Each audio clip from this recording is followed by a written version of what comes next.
Hello, everyone. My name is Nida Siddiqui, and I'm an alumni officer at Concordia. I'm very happy to serve as your MC for this special Gina Cody School Day Student Showcase event. Before we begin, let's go over a few housekeeping items. So at the bottom center of your screen, you'll find the chat icon. If you click here, you can enter comments and questions into the chat box. If you happen to experience any technical issues, feel free to drop a message in the chat and a member of my team will assist you. For those of you who wish to use the closed caption option, please select the live transcript button at the bottom of your screen to activate this feature. We are recording this webinar and we'll be posting it to our website for you to view later on if you wish. We are gathering here on Zoom, but even in a virtual setting, we like to begin our events by acknowledging that Concordia's campuses are located on unceded Indigenous lands. These lands are known as the Kanien'kehá:ka Nation. Montreal, which is also known as Tiohtià:ke, was historically a gathering place for many First Nations. I mention this to you to show Concordia's continued respect and appreciation for Indigenous and other people within the Montreal community. I have a lot to learn about the Kanien'kehá:ka Nation, and I consider it my responsibility to do this thoughtfully and with humility. And I encourage all of you at home to also learn more about the traditional territory where you work and live. All right, so before we start, let me give you a brief overview of this event. We have 6 exciting presentations on diverse student-led projects happening at the Gina Cody School. Each presentation will be about 4 minutes long. After the first 3 presentations, we have a panel of special guests who will ask the presenters questions about their projects. Then we have a segment with our 2 Olympians, Marion Thénault, who won a bronze medal at the Beijing Olympics, and Anton Jacobs-Webb, who won a silver medal at the Beijing Paralympics. Afterwards, we'll hear our final 3 presentations, followed by another Q&A with our panel. We have an exciting, jam-packed event. So now, without further delay, it's my pleasure to introduce our 3 panelists this evening. Our first panelist is none other than Mourad Debbabi, who is the Dean of the Gina Cody School. Our second guest needs no introduction. You all know her, and the school proudly bears her name. I'm very happy to welcome Gina Cody, benefactor of the Gina Cody School. And our third panelist will be familiar to many of the students here. Kayla Sharkey is a 4th-year engineering student and the president of the Engineering and Computer Science Association at Concordia. Thank you all for joining us. And I'm going to pose a question to all of you just to get a sense of how you're feeling about joining today. So let's start off with Dean Debbabi. So with nearly 11,000 students, the Gina Cody School has no shortage of bright and talented students, and we're going to meet some of them today. What is it that gives you the most pride about your students? Thank you so much, Nida. Good afternoon, everybody. It's a big day for us. It's the second celebration of the Gina Cody School Day. Very proud of being affiliated with the school and very proud of being the dean of the first school to be named after a woman, a figure in the area of engineering. So with respect to your question, Nida, it's you mentioned the size of the faculty. Definitely, we are the largest engineering and computer science schools in Quebec, one of the largest in Canada. It's not just about size and numbers, it's also about quality. And what makes me really proud of the school and our students is their academic excellence. So we attract outstanding students. And if you look at their achievements, if you during their studies, if you look at their achievements after their graduation, they are doing a lot of things. They are extremely successful. So academic excellence makes me really proud of our students. Second, what makes me proud is their willingness to learn and to progress and to get the needed skill set, and also to be the best in their area of specialization. What makes me proud also is when I see them putting a lot of efforts and a lot of determination and perseverance, and participating in all sorts of activities, internships, being active in student societies, and having a lot of achievements. And many of them actually are winning major awards in their societies. And when I see them doing all sorts of extracurricular activities, what makes me proud of them as well is when they graduate, we follow them, and I see them making significant contribution to the society. I see them taking on very important responsibilities, and I see them making a lot of accomplishments. I just would like to give you 2 examples. Last week, one of my former students who graduated back in 2007 became the vice president of one of the leading corporations in Canada in the area of cybersecurity. He was the vice president managing the company, and the company got acquired by Google. So Ali Riza Arasta is one of my students, and I'm very proud of him and very proud of his achievement. Another example, I was called by a major research center in UC Davis this week, and they wanted to discuss with us collaboration matters and in R&D and other type of activities. And at the table was the director of the Cybersecurity Research Center in University of Texas. And that director is a faculty member, and he's one of our graduates who graduated back in 2016. So when I see our students from engineering and computer science making such big accomplishments, it makes me really proud of them. Thank you so much for that. And Gina, I'll turn it over to you. First of all, thank you so much for joining us for this special event. We had a great student showcase last year, which of course you were a part of. What are you most excited about for this year's event? Firstly, I'm so delighted to be back. And last year, as you mentioned, we had a lot of fun, and I'm so excited now to see what great projects our students are working on this year. And I know that this is just the tip of the iceberg, as Mourad mentioned, and it would have been great to be able to show all of them. That would have been an impossible task. So I think the hardest job was your job to select who is going to showcase their project. So I'm really excited, and thanks for inviting me back. I can't wait to listen to all of them. Thank you. Thank you so much, Gina. You're absolutely right. It was very, very hard to select this group of excellent students because we have so many in the Gina Cody School. Kayla, you're now in your last year of your undergrad. It's a big year for you. What do you think makes Gina Cody School students stand out? Yeah, for sure. I mean, for the last 4 years, I've seen so many students represent Concordia in so many different ways, whether it be at competitions or conferences across the country, internally in building cool projects for student societies or for their classes, and also academically. I mean, it's a thing to be proud of to have such a renowned graduate studies aspect of Concordia in engineering. But for me, the thing that stands out the most is involvement in student life. The students here make student life a good thing and a fun thing. And as the president of the ECA this year, I've really seen that come through.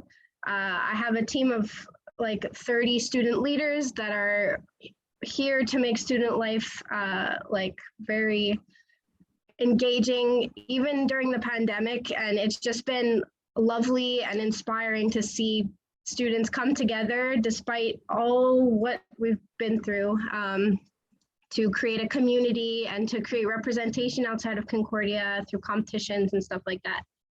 So for me, they stand out because of how much they want it, and we want it, and we want to show everybody what Concordia looks like, and that's what stands out to me. Great, thank you so much for that. And we will hear more from our panel shortly, but first, let's get this showcase started. So first up, we have Ria Dutta, who is a master's student in software engineering.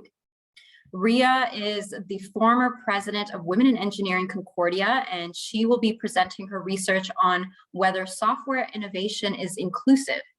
So now I'm very happy to hand it over to you, Ria.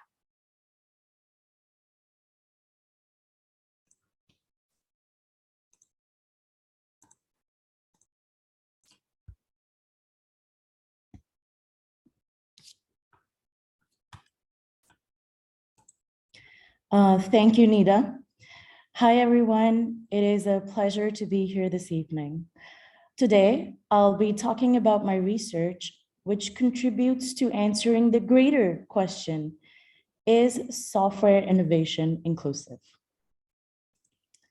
Have you ever been in a situation where you were unable to use a pair of scissors because you're left-handed, or have trouble driving because you're colorblind, or have trouble using a soap dispenser because you're dark-skinned?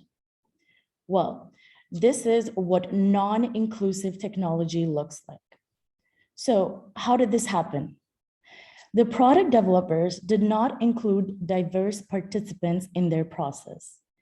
If their research had included left-handed, colorblind, or dark-skinned participants, this would not have happened. Similarly, using diverse participants is equally important for software engineering research. For example, when software developers don't use diverse participants, we get facial recognition software or AI programs with inherent biases. So, are software engineers using diverse participants in their research? That's the question I'm seeking to answer. To do this, we are looking at studies that involve participants from a well-known software engineering conference, ICSE. Then, we manually read research papers to identify different words and phrases that describe the participants. Here's an example. The bolded words such as white, male, and senior developers describe the participants. We call them descriptors. Finally, we create categories to group similar descriptors together. For example, the descriptor white is categorized as race, male as gender or sex, and so forth. Through our preliminary study, we found the descriptors were mostly about professional diversity data, such as the participants' occupation, experience, and education. Other diversity categories mentioned were social diversity data, such as age and gender. In this graph, the x-axis shows 10 different diversity categories we found, and the y-axis shows the sum of frequency of occurrence of diversity categories in all papers.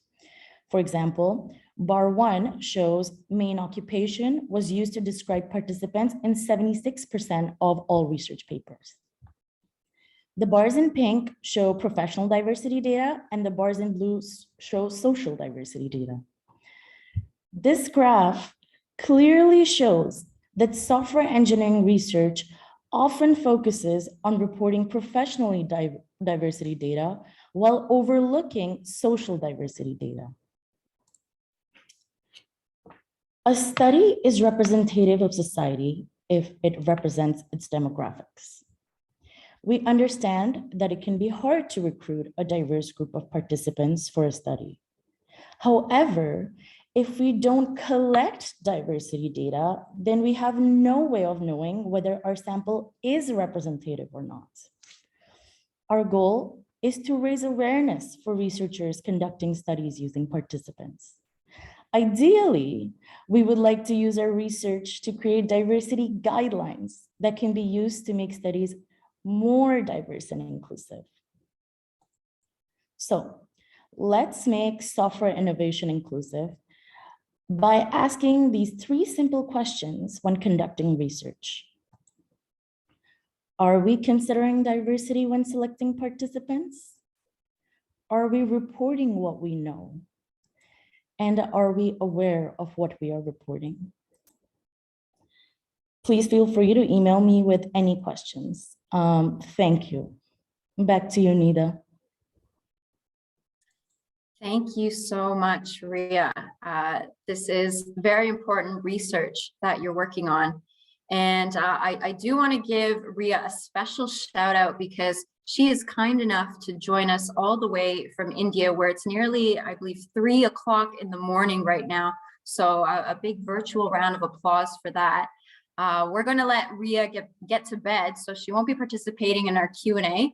Thanks again, Ria, and I hope that you can get some sleep now. All right, so next up, we have Hazen Abu Qadra and Richard El Char. Both are undergraduate aerospace engineering students. They will be presenting on behalf of the 2021-2022 Aerospace Capstone Project. They will present their team's project to design a remote-controlled air ambulance. Also here this evening, our fellow team members Dante Razo, Dilkaram Guman, and Siavash Shakur, who will be fielding the questions in the Q&A portion. So now, please welcome Hazen and Richard. Over to you.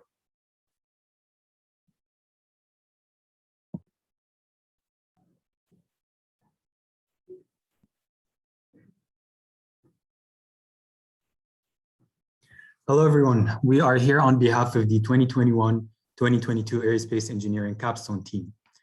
Our project is supervised by Dr. Jonathan Viscouet, as well as Emir Gelini, our engineer in residence, and teaching assistants Robin Warren and Tiago Strobino. Our team consists of 23 students, all working in tandem to accomplish the same goal, a simulated engineering firm, if you will. Our story began when we were asked to tackle the issue of overburdened first responders in urban areas. The question our project seeks to answer is, how can we reduce ambulance response times and increase survivability rates using drone technology? This led our team on a months-long research project to develop the optimal drone, capable of supplementing current land-based emergency responders in the greater Montreal region. After extensive market research and technology evaluation, CAAS was born. The Canadian Air Ambulance System is a remote piloted flying vehicle about the size of a Cadillac Escalade. It is designed to be deployed from one of several dispatch centers around Montreal and arrive to the emergency scene in minutes. The drone's vertical takeoff and landing capability allow it to land in a variety of urban environments. And it is capable of transporting 2 paramedics and 1 patient to the hospital in a fraction of the time that it would take a land-based ambulance.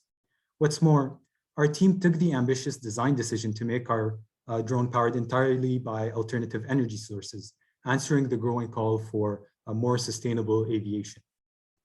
Our hydrogen fuel cell and lime metal battery hybrid has the potential to not only save lives, but also help protect the environment. My teammate Hazen will now continue with the rest of the presentation. Thank you, Richard. So how would all this work in real life? Consider a real-life testimony from an urgence santé paramedic. A patient in Sainte-Anne-de-Bellevue goes into cardiac arrest and calls 911. Upon arriving on scene, the paramedics determine that the patient needs special treatment only offered at the Montreal Heart Institute, some 33 kilometers away. In the best case scenario, a ground-based ambulance can make the journey in 20 minutes. In comparison, our drone can circumvent traffic and obstacles by flying 300 meters above ground level in a direct trajectory to the destination. At a cruise speed of around 180 kilometers an hour, the drone can reach the Montreal Heart Institute in less than 10 minutes.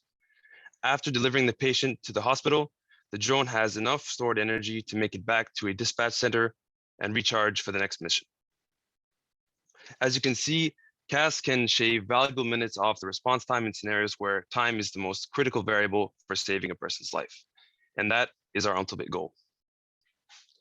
So such an ambitious design has brought numerous technical challenges. While our design team is sure the concept is feasible with today's technology, integrating this technology into a viable product has been our biggest challenge. By incorporating components such as an innovative rotor configuration, a hybrid power plant, and a semi-autonomous control system, our capstone team has chosen to tread on uncharted ground. But like all good ideas, CAS was born from necessity. This potentially life-saving system can not only bolster our overburdened emergency responders, but it can also propel drone technology into a new age of modern aviation. We would be happy to answer questions during the Q&A portion. Thank you very much.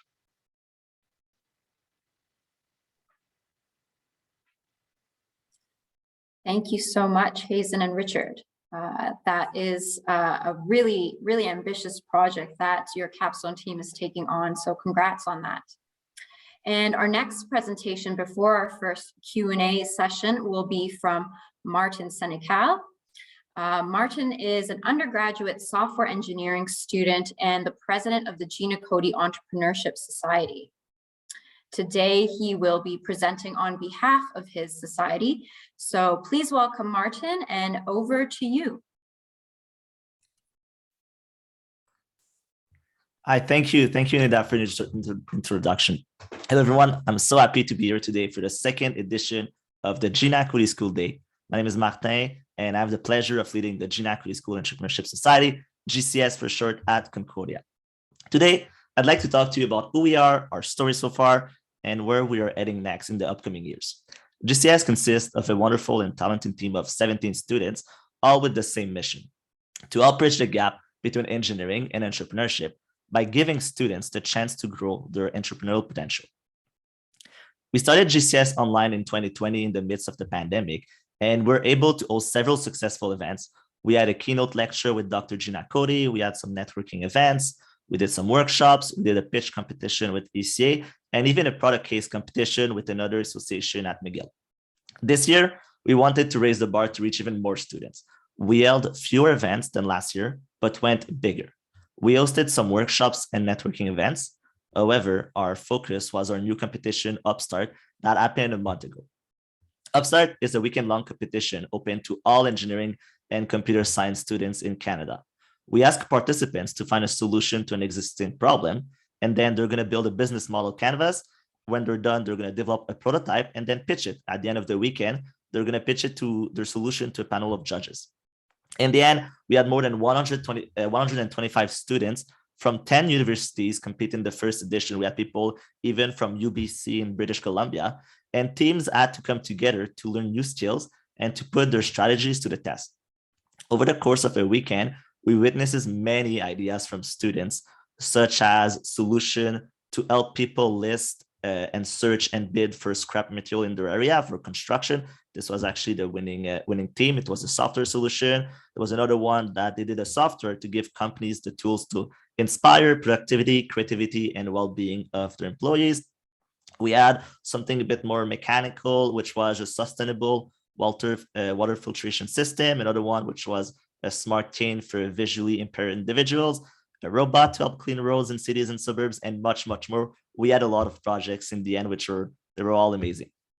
Initially, Upstart was supposed to be in person, but we took the decision to go virtual 1 month before the competition, beginning of January, due to the rising cases of Omicron. I'll be lying if I said this, it wasn't challenging. It was a lot of work.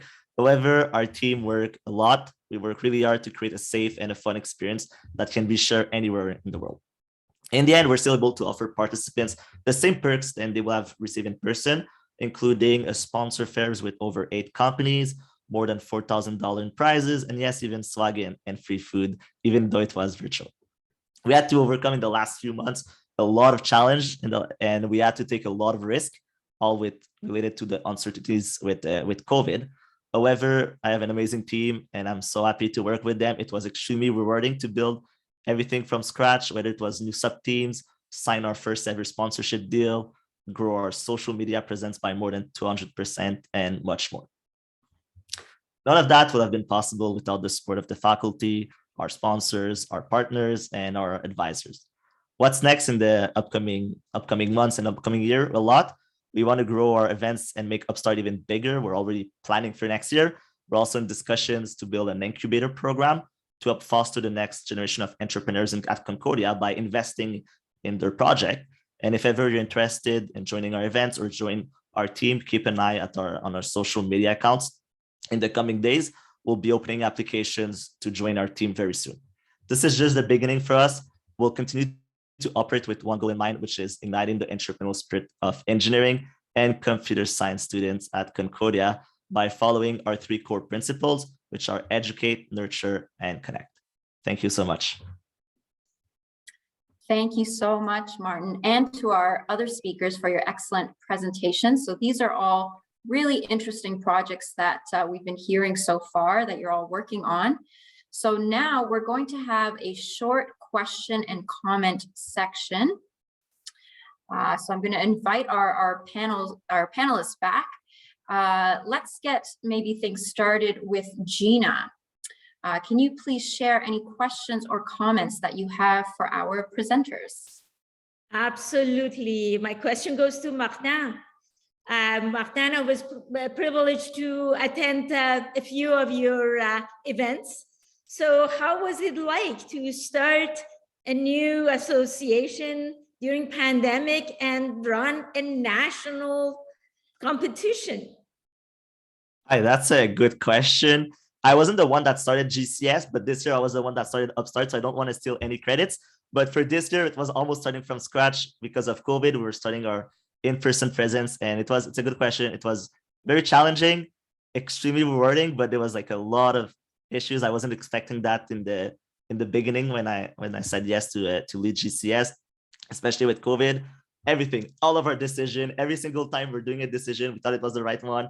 COVID said no, and we had like always to modify our course, but in Just the raise end, the volume and then unmute whenever you want. am I on mute?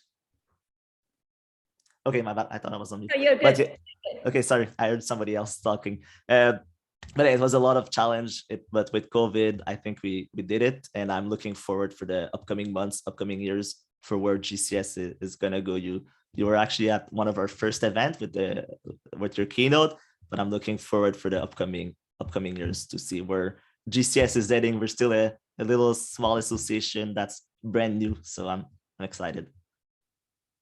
Thank you. Thanks so much, Martin. Kayla, do you have any questions for our presenters? Yes, hi Capstone team, Aero Capstone team, Dil, Siavash, and Dante. You mentioned that you had 23 team members in your team. What was the challenges? How did you manage splitting up the tasks and responsibilities within your team? Hi. So, as you know, in any project management is a crucial part, and especially if you have 23 people, then it becomes even more challenging. However, we had the advantage of our supervisor and our engineering residents being part of the industry, as well as our 2 teaching assistants, Tiago and Robin, being part of the Capstone project last year. So what happened was we were given some guidelines as to where to start with this project, which is obviously exploring what the market needs, and then starting off building design requirements and searching for concept solutions that are already there. So that's where we started. And I don't know if we can share our screen to show you how exactly this design process was. Yeah, go ahead. I'd love to see it. What's going on? Yes, perfect. So yes, as you can see here, once we were given the call for proposal, we had to do market research, and then once the concept of operations was defined, we had to narrow it down to 3 concepts. Once the concept was selected, then we had to move on to the preliminary design phase, which is happening right now in winter. And if we can share our screen. Sorry, if we can go to the next slide. Yes, so this is how the team is broken down this semester based on what the primary purposes of our aircraft is, which is addressing aerodynamics issues, structures, flight control, and avionics, as well as an integration team to make sure that everything is going well and that we can always meet our deadlines.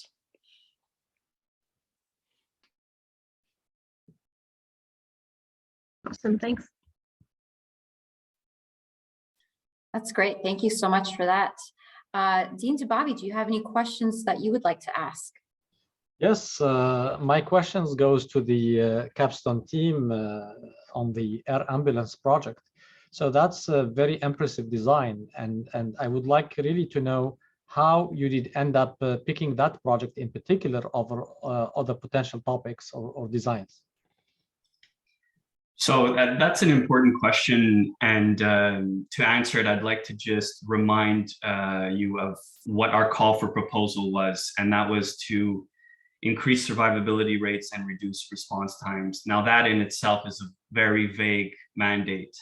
And so early on in the project, what our team did was defined 3 concepts that can either directly or indirectly answer this call. And so the 3 that we came up with were, of course, the flying ambulance, and the other 2 were a care package delivery system and a surveillance drone that can collect information during a natural disaster or something of the likes. And so from there, what we did was we did an in-depth analysis using 5 parameters to sort of quantify how these different concepts scored. And those 5 parameters were feasibility, marketability, ethical implications, safety, and the level of care that this product actually brings. And so after doing all the research and all the scoring, it was actually the flying ambulance that came out on top. And while that's the most ambitious of the 3, we took it head on, and it was exciting from there. Thank you. Thank you very much. Thank you. Thank you so much to all of you. And I also just want to acknowledge some of the comments that are coming in the chat. A lot of people watching are really enjoying your presentations. Al Kareem says, great presentations, congratulations. AKM Haq says, this is a 2009 alumni working with PSPC from Regina. And the comment is, congratulations to all the young talents of Concordia. So that's really great to see. Corinne Charette says, impressive. So thank you guys so much. What you're doing truly is very impressive. So this ends our first question and comment section. And now we are thrilled to have 2 Olympians with us, both of whom are also undergraduate students at the Gina Cody School. These students have had what I think we can call a life-changing past month. First, Marion Thénault won a bronze medal in mixed team aerial skiing at the Beijing Olympics just a few weeks ago. Marion has only been competing professionally in the sport for about 3 years, so it's truly an incredible achievement. And at only 21 years old, I would say that her future is very bright. And our second athlete is Anton Jacobs-Webb. Anton may be feeling a mixture of jet lag and adrenaline as he only just got back from Beijing, I think just the other day, yesterday, I believe, where he won a silver medal with the Canadian para ice hockey team at the 2022 Paralympic Games, which is amazing. Anton competed in his first World Para Ice Hockey Championships in just 2021. So both of these athletes are only just getting started, and we really couldn't be prouder of them. So welcome, Marion and Anton. We're very excited to hear about your Olympic experience. I'll let Gina start off the conversation. Wow, you don't know, you two don't know how proud are we. We are amazed. You guys are amazing. I'm speechless, but having said that, I start my question with Marion. Competing at the Olympics is the dream of all the athletes in the world. So describe what that experience was like for you and how it felt, not only participate, also win a medal. Yeah, well, thank you so much.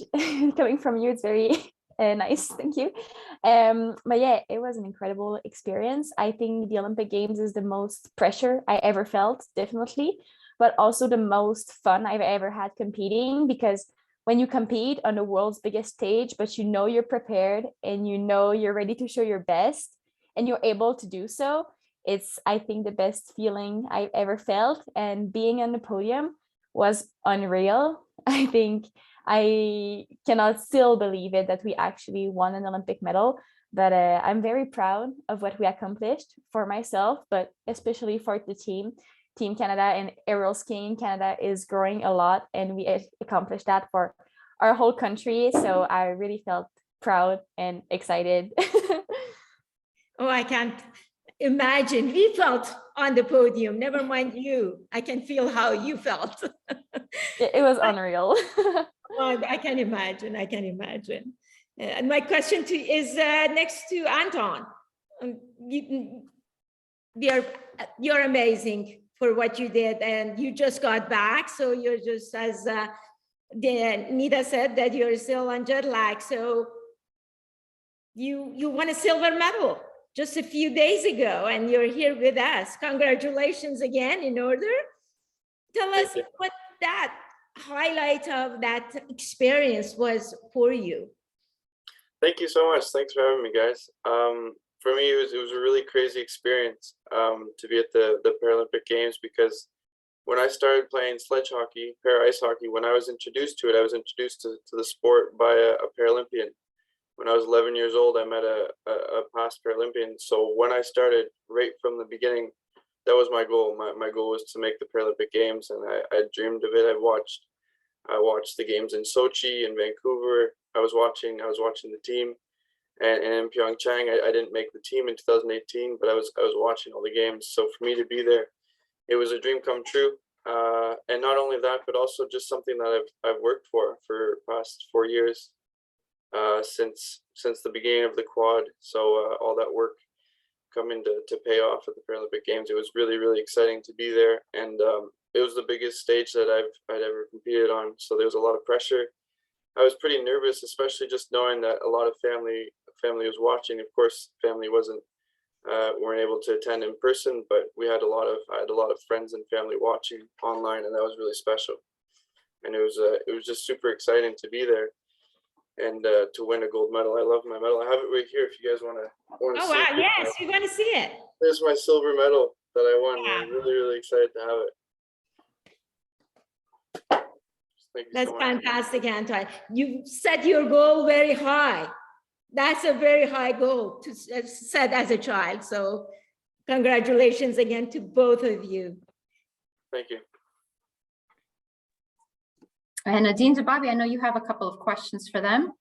Yes, first I'd like to express my congratulations to Marion and Anton for their exceptional performance. We are very proud of your success, and vraiment bravo. I have a question to both of you. Both of you are really world-class athletes. You got Olympic medals, doing extremely well in your discipline. But at the same time, you are engaged in studies here at the Gina Cody School, and I'm curious to know how you manage to juggle between the commitments that you have to sports and to be among the best in the world in your area, and at the same time managing your studies at the Gina Cody School. I'll start maybe with Anton and then Mario. Yeah, that's a good point. School and hockey have been really important for me, and I don't know if I could compete in hockey without school, because it's such a big part of my life for me. But the biggest thing for me is time management. It's a skill that I've learned since I made the team in 2018, and it has been super, super important. So I do a lot of my studying while I'm away. So we go for training camps, and I go away and I do studying at the end of the day after I practice. And when I can, I study in the morning. That's the best thing, because otherwise I'm pretty exhausted. I'd say it takes me an hour and a half to get through an hour lecture, just because I'm so tired and I have such a hard time focusing. But it's time management. I think it's just dedication to get through that lecture. So it takes a lot of work, but also planning it out and a little bit of catching up when I get back. I usually take the weekend to catch up, and I've also been taking a reduced course load. Less classes makes it a lot easier for me. Wow, bravo, Anton. I'm sure that you can teach us some of the tricks, right, in time management. Sure, thank you. Yes. So, Marion, how do you manage the classes, the exams, the course load together with your commitments to sport? Yeah, I think like Anton.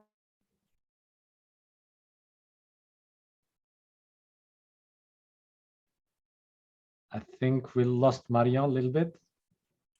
Oh, I think she's having some Wi-Fi issues. Maybe what we can do is we can move on to the next question, and hopefully Marion will come back. Gina, did you want to ask the next one? Yes. Anton, I know you just got back, and that's not a fair question to ask from you, but what's next for you? Is Italy on the horizon for 2026 Olympics? Yes, yeah, definitely.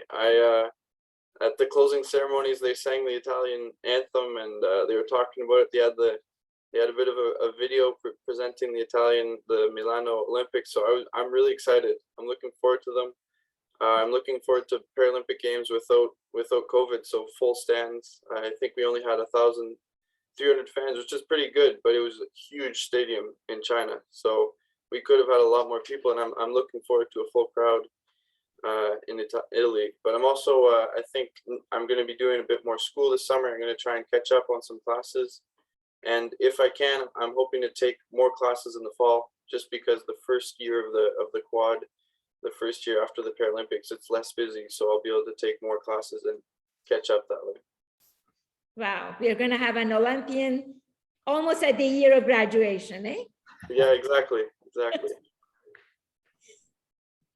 That's really great. And I just want to read a couple of comments that are coming in from the chat box. Everybody is just saying congratulations to both Anton and Marion. Really proud of you. Congratulations to you both, to more wins. Yes, more wins for both of you. How extraordinary that you can both study at GCS and compete at Olympic levels. Congratulations. These skills will serve you well, says Steve. So yeah, really great. And I agree with all of these comments. We're really proud of all of you. I think Marianne is having some Wi-Fi issues, but that's okay. We still wish the both of you a huge congratulations. We're so proud of your accomplishments. All right, so at this point, we're going to move on to our second group of presentations. First up, we have Savag Kaspar, who is an undergraduate student in computer engineering and the president of Concordia's Society of Automotive Engineers. Savag will be presenting on behalf of his society this evening. So now I turn things over to you, Savag. Thank you, Nida. Just 1 second. Hello, everyone. I'm here to present on behalf of Concordia Society of Automotive Engineers.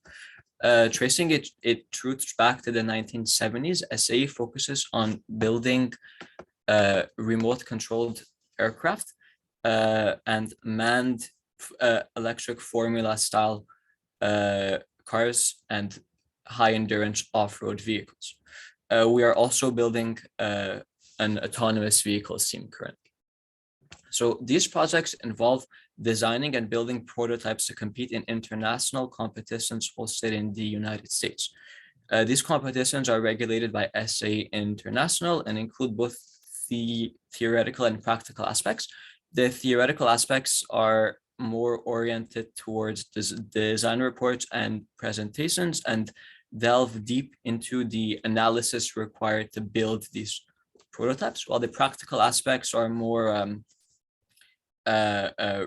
doing lap runs or doing test flights to test the vehicles in a dynamic environment. So the aero design team has been working on developing 2 remote controlled electric RC vehicles.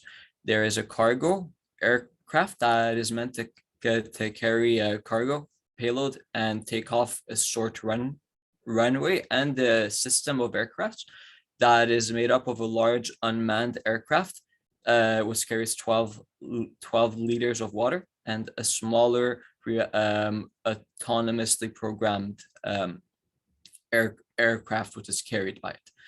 These are meant to be delivered to the scene of a forest fire in order to help with fire suppression. The smaller aircraft also carries parts for a remote controlled rover, which itself is capable of going back and forth through a field autonomously for a handful of for 10 minutes. The team also won third place in the design report category of the aircraft system last year. Next is the Formula team. The team recently transitioned from an internal combustion to an electric engine. This involved adapting all of the combustion vehicle's components and incorporating them into the new vehicle with accommodations for the electronics. This most notably includes a motor controller, electric motors, and battery pack. And this marks the first time, this will mark SAE's first electric race car, making it also a first for Concordia University. Some of the design changes made compared to the combustion vehicle included reinforcing the sides and also readjusting the driver's seat to ensure that there's proper driver safety with the battery with the battery being present in the system. And up next is our Baja team, which is our off-road vehicle team. They completely revamped their vehicle compared to their last iteration. They have a lighter chassis. They have suspensions with more rollover, so it can handle worse terrain. And they also have an ECVT, which is an electronic transmission. This reduces the mechanical components present in the vehicle, and they also have a four-wheel drivetrain, which was achieved with a very unique system, which increases the torque on the rear wheels and has them spin at different speeds in relation to each other, thus achieving four-wheel drive. And they recently scored first place in the dynamic event at a competition held this weekend, and sixth place overall, and they were the only team with a four-wheel drivetrain. Back to you, Nida. Thank you very much for your support, everyone. Thank you so much, Savag. And I have to say that SAE is always an exciting group to follow. Our next presenter is Donya Meshkin. Donya is an undergraduate student, a research assistant, and a teaching assistant who is in her final semester. As an undergrad student, Donya created a mobile app to help ease anxiety in people living with multiple sclerosis, and she's here to tell us all about it. So the floor is yours, Donya.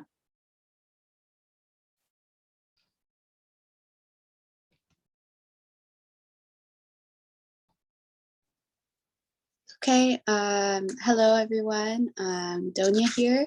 So today I'll be talking about design thinking, mHealth, and the multiple sclerosis app that I developed. So what is design thinking? The first thing that I really want to put out there is that every single person here is creative, and we all have the ability to create something, to transform an idea into a reality. But how do we go about doing that effectively?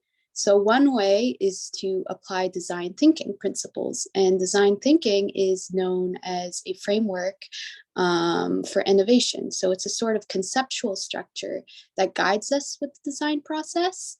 And so generally, these are the main phases. So you have the empathize, the define, the ideate, prototype, and test phases.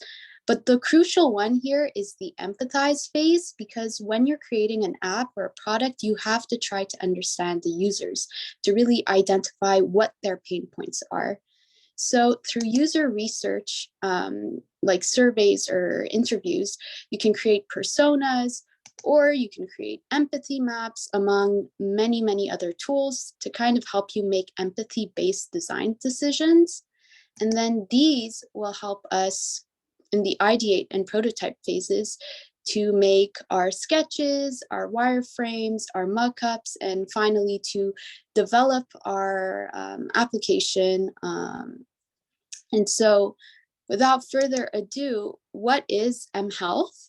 So mHealth apps is short for mobile health, and they're essentially apps that allow patients to stay on top of their condition and treatment, and it's increasingly becoming a growing sector. So that being said, I developed an mHealth app for multiple sclerosis, and over 93,000 Canadians, unfortunately, one of my really close friends was diagnosed with MS, and she had to start self-administering a few injections every week. And to manage her condition, she was given a weekly journal. And to manage her injection anxiety, many patients are suggested to do guided meditation. And what that essentially means is, take a deep breath and think of a happy place. So not always efficient, but also keep in mind that injection anxiety and the pain leads to treatment non-adherence. So you want these to be efficient and you want them to get help. So by hearing her experiences and then researching online, I discovered some of her pain points. First one being visualizing the injection sites from the paper journal onto the body is really hard. Two, the current apps right now are only for symptom logging and they have lower reviews. And three, like I said, thinking of a happy place isn't effective enough to reduce injection anxiety.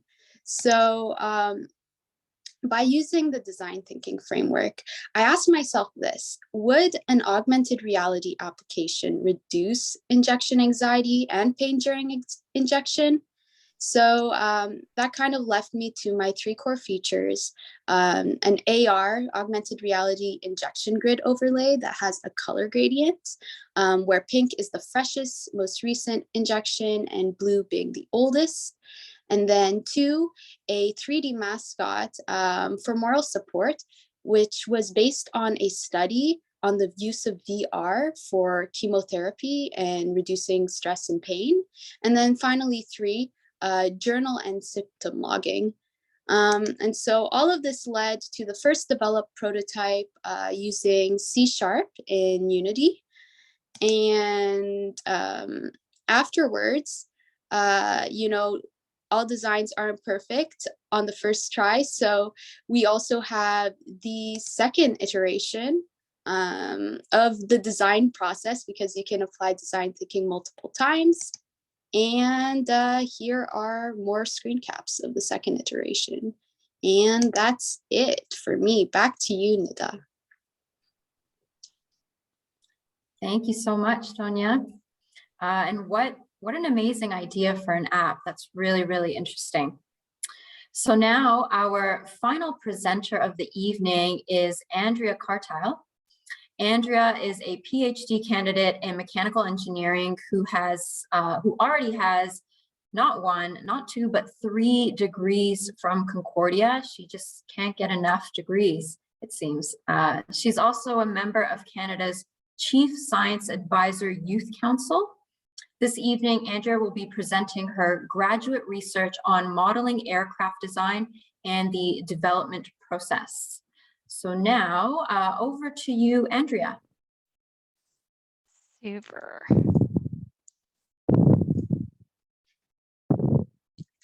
So thanks so much, and I'm super happy to be here. So as Nida said, my name is Andrea, and I'm going to talk to you a little bit about the research that I'm currently working on for my PhD. So I love the Avengers, but what are some of the reasons that we don't have super cool flying machines like they do in science fiction? So designing new airplanes is really expensive, costing an average of $7 billion and often taking well over 10 years to develop. And so one of my questions is, why does it take so long and why does it cost so much? And so a commercial airplane has over 700,000 parts and contains millions of lines of programming code. It's worked on by companies from all over the world, involves thousands of experts from many different disciplines. And so this process ends up generating a massive amount of information. So from 3D drawings to reports to prototypes, emails, meeting minutes, you name it. And by law, airplanes have to be safe. And part of that safety is ensuring that all of the data is linked or traceable. And as designs have become more and more complicated over the years, we have developed some software tools to try and help manage this information. However, the current tools on the market still have some challenges. And for example, one of those challenges is that the software tools often can't communicate between one another. So an example of this, like in everyday life, would be if I were to post on social media and I post on Facebook, Twitter, and Instagram, and I make a mistake. I would have to go into each of those software or each of those platforms, and I would have to change the mistake one by one. So this is fine for social media, but when we're dealing with 700,000 parts, this can get very messy very quickly. So what I should be able to do is click a button and get access to any piece of information related to a new aircraft development program. However, that technology does not yet exist. And to get there, we need a better understanding of how the airplane process or design process works. So similarly to how a house needs a blueprint before it's built, a software needs a computer model to describe what the software needs to do and how it needs to do it. So my research aims to bring us a little bit closer to that big green button reality by creating computer models of how the airplane design process happens today. So I'm currently researching two main modeling techniques for these computer models. The first is called ontological modeling, and it's used for structuring knowledge within a field. And the second modeling technique is called unified modeling language, or UML, which is a popular technique in software development. So I'm working with two aerospace companies on this project, and I get to check my models against real ongoing airplane development programs to make sure that what I'm modeling is both correct and useful to the aerospace industry. I am super fortunate to work with the best team ever, which is multidisciplinary, and working from two different universities on this project. And each of us is looking at a different aspect of the airplane design process. And one of the things that we hope that our research will impact in the future is that the models that we create will be able to help provide structure to a complex process. And this could in turn be used to help integrate technologies like artificial intelligence into the airplane design process. And who knows, maybe one day we'll go where no person has gone before. Thanks so much. Back to you, Nida. That is awesome. Thank you so much, Andrea. And you really do a great job of breaking down your research and making it understandable for a wide audience. So thank you very much. We are now going to have our final round of questions and comments. So I'm going to ask Dean Debbabi to start things off. Thank you, Nida. My question goes to Sevang, and really exciting projects, fantastic work that is being done. Vraiment bravo. My question is to Sevang is, you know, you took on the role of president of a big student association, and that's a big responsibility. So my question to you is, what do you find the most rewarding about your leadership role at SAE? Well, the most interesting thing for me is just making sure that all of the teams that I described have all of the resources that they need, and that they have everything, and that they can progress forward with their projects. These are extremely large projects, and there's and the timelines are sometimes very, very short. Like for the aero design team, the rules came out, the constraints mid-October, and the final product is due in April. So the timelines are very strict. So from my end, it's just making sure that everyone has all of the resources that they need, and that's really the most rewarding part of this experience for me, is just making sure that the teams do well, that they have all they need, and that they go and we properly represent the school in these competitions. We've been doing good so far, and I have high hopes that that in the upcoming competitions in May and in June, our teams are going to do good. Thank you so much, Sivag, and thank you for your leadership and contributions, and please keep up the good work. Thank you for your support. Thank you. All right, and Gina, would you like to ask the next question? Absolutely. You guys are amazing, honestly. So I have to just ask one question. That's what I'm allowed to. So my next question goes to Neda, Adonia. Adonia John, you made an app possible based on what you felt like that you wanted to do. So we have a number of students who are watching you right now. What advice can you give them to make their ambitions come to reality? So I would say that if you have an idea for a project and the topic is close to your heart, you should try to pursue it by really any types of means. And if you don't have an idea but want to make an impact, I'd say look around you, talk to your friends, your family, your peers, your coworkers, really anyone, and listen and see how they're doing, and maybe you can identify their daily pain points, so to speak. And really, once you got some idea rolling, apply design thinking. And I know when people want to start a project or when they want to start something new, they struggle. And that's because they're afraid. So my best piece of advice when you want to start something new is to start it.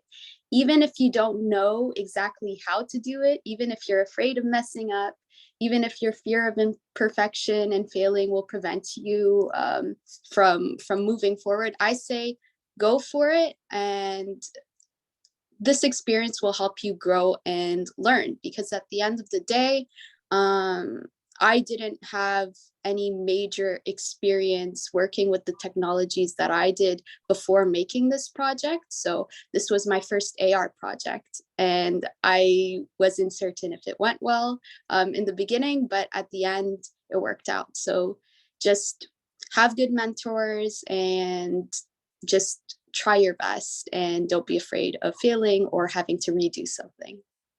Wow, congratulations again, and amazing. You're very young, so it's just for you to give advice, it's just amazing. Thank you again. Thank you, everybody. Thank you too. Kayla, do you have any questions?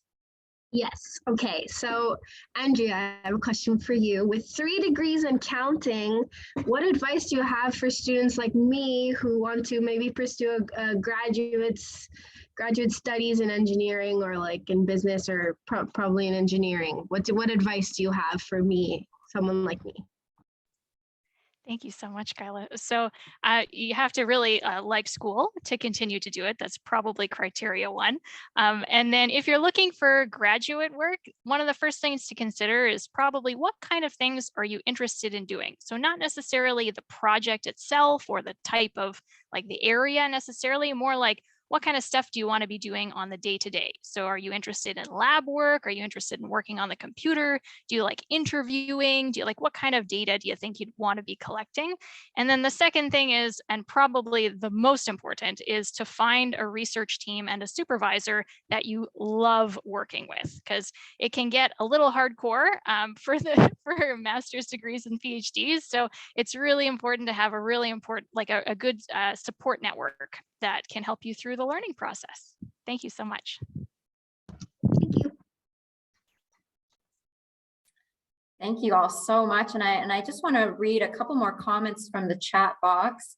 Rasha says, fantastic showcase of talent and innovation. I'm so impressed. Bravo, everyone.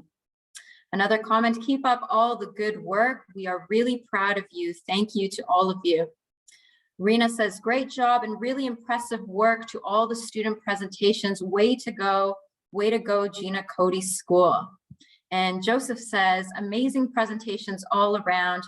Thank you and great job to all the students. Congratulations again to Anton and Marianne and to everybody that has been presenting. So this wraps up our student showcase. I want to give a big thanks to all the students who spoke today. These presentations are just a very small sample of the amazing work that's being done by students in the Gina Cody School. And it's really a pleasure to see all these innovative ideas, projects, and activities. I want to thank our 2 Olympians for taking the time to speak with us today. Congratulations again to you both. I also want to thank Dean Debbabi, Gina Cody, and Kayla Sharkey for your insights and comments. And for those of you in attendance, thank you for joining us virtually this evening for the 2nd annual Gina Cody School Day celebration. If you haven't already done so, please do share your pride on social media using hashtag Gina Cody School. You can share a video or written message about what it means to you to be a part of the GCS community, or you can tag a Gina Cody School student, grad, professor, or staff member who inspires you. And for Gina Cody School students and alumni who post on social media before midnight tonight, using the hashtag, you will be entered to win 1 of 10 prepaid Visa cards, and they're each valued at $100. That's a lot of money. That could help cover your gas bill for the month. So for more information, including a social media toolbox, you can visit the link that will be shared in the chat box now, or I think it's just shared now. And I just want to say a big thank you to everybody for joining us and helping to make this day so special. So have a great evening, everyone, and good night. Bye-bye.